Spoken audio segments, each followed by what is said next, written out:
Breaking news. కూకట్పల్లిలో ఒక మహిళ హత్య కలకలం రేపుతోంది. స్వాన్ లేక్ అపార్ట్మెంట్లో ఉంటున్న రేణు అగర్వాల్ తన ఫ్లాట్లోనే రక్తపు మడుగులో కనిపించింది. ఆమె కాళ్లు కట్టేసి గొంతు కోసి చంపినట్టు తెలుస్తోంది.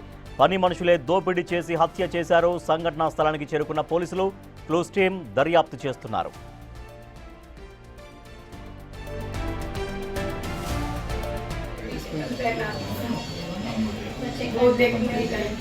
वो देख इसी के ऊपर मैं आई नहीं मिली आज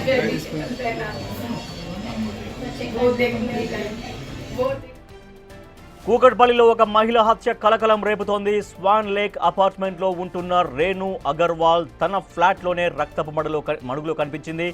మనం చూస్తున్నాం బిగ్ టీవీ స్క్రీన్ పైన రక్తపు మడుగులో ఉన్న రేణు అగర్వాల్ ఫోటో మనం లెఫ్ట్ సైడ్ బాక్స్లో చూస్తున్నాం. రైట్ సైడ్ బాక్స్లో రేణు అగర్వాల్ ఫోటో మనం చూస్తున్నాం. సో మనం చూడొచ్చు కాళ్ళు కట్టేసి ఉన్నాయి. ఆ రౌండ్ సర్కిల్లో మీరు చూడొచ్చు కాళ్ళు కట్టేసి ఉన్నాయి. తర్వాత అంతా కూడా మొత్తం రక్తపు మడుగులో ఉంది.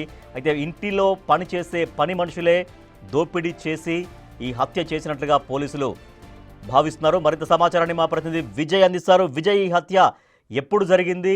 పోలీసులు ఇప్పటిదాకా ఎటువంటి క్లూస్ సేకరించగలిగారు అక్కడ? ఎస్ రాజేష్, అయితే కూకట్పల్లి పోలీస్ స్టేషన్ పరిధిలోని స్వాన్ లేక్ అపార్ట్మెంట్ లో నివసిస్తున్నటువంటి రేణు అగర్వాల్ అనేటువంటి మహిళ ఈ రోజు దారుణ హత్యకు గురైనటువంటి పరిస్థితులు అయితే ఉన్నాయి.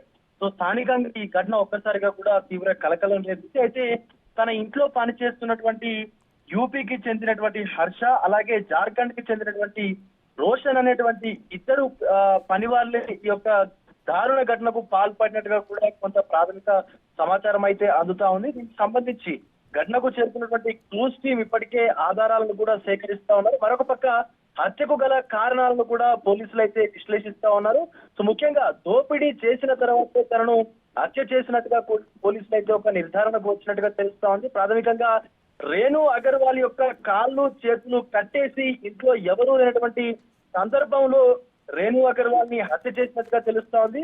అటు కాళ్ళు చేతులు కట్టేసి అత్యంత కిరాతకంగా గొంతు కోసి తను చనిపోయే ముందు, గొంతు కోసే ముందు ప్రెషర్ కుక్కర్ తోని తన తలపైన అనేక మార్లు ఆ ఇద్దరు దుండగులు కూడా హర్ష, రోషన్ మోదినట్లుగా, అంటే తలపైన ప్రెషర్ కుక్కర్ తో మోది తలపైన కొట్టి తర్వాత గొంతును కోసి హత్య చేసినట్టుగా అత్యంత దారుణంగా తనను రక్తపు మడుగులో వదిలేసి వెళ్ళిపోయినట్టుగా కూడా ఆ పోలీసులు అయితే ఒక నిర్ధారణకు వచ్చినట్టుగా తెలుస్తా ఉంది. దీనికి సంబంధించి ఇప్పటికే క్లూస్ టీం కూడా సంఘటన స్థలానికి చేరుకొని ఆ దుండగులకు సంబంధించినటువంటి క్లూస్ కోసం, ఆధారాల కోసం కూడా సర్చ్ ఆపరేషన్ కూడా మొదలు పెట్టినటువంటి పరిస్థితి కనిపిస్తా ఉంది. ఇప్పటికే వారికి సంబంధించినటువంటి వేలిముద్రలు కావచ్చు, అలాగే ఇతర నమూనాలను కూడా సేకరించే పనిలో అయితే క్లూస్ టీం పడ్డారు. మరొక పక్క ఇటు కూకట్పల్లి పోలీసులు కూడా వారి కోసం గాలిస్తున్నట్టు కూడా తెలుస్తా ఉంది. రాజేష్, దీనికి సంబంధించి ఈ యొక్క హత్యకు సంబంధించి పూర్తిగా కూకట్పల్లి పరిసర ప్రాంతాల్లో ఉన్నటువంటి ప్రజలందరూ కూడా తీవ్ర కలకలం, వాళ్ళ మదిలో ఒక భయాందోళనకు గురైనటువంటి పరిస్థితి కనిపిస్తా ఉంది. Rajesh, right, thank you Vijay. కూకట్పల్లిలో మహిళ హత్య కలకలం రేపుతోంది. అత్యంత దారుణంగా చంపేశారు. కాళ్ళు చేతులు కట్టేసి తర్వాత ప్రెషర్ కుక్కర్తో తలపైన కొట్టి గొంతు కోసి కిరాతకంగా చంపేశారు. సో వాళ్ళ కోసం ఎవరైతే హంతకులు, వాళ్ళ ఇంట్లో పనిచేసే పని మనుషులే హంతకులుగా పోలీసులు దాదాపుగా నిర్ధారణకు వచ్చారు. వాళ్ళ కోసం గాలింపు చర్యలు కొనసాగుతున్నాయి.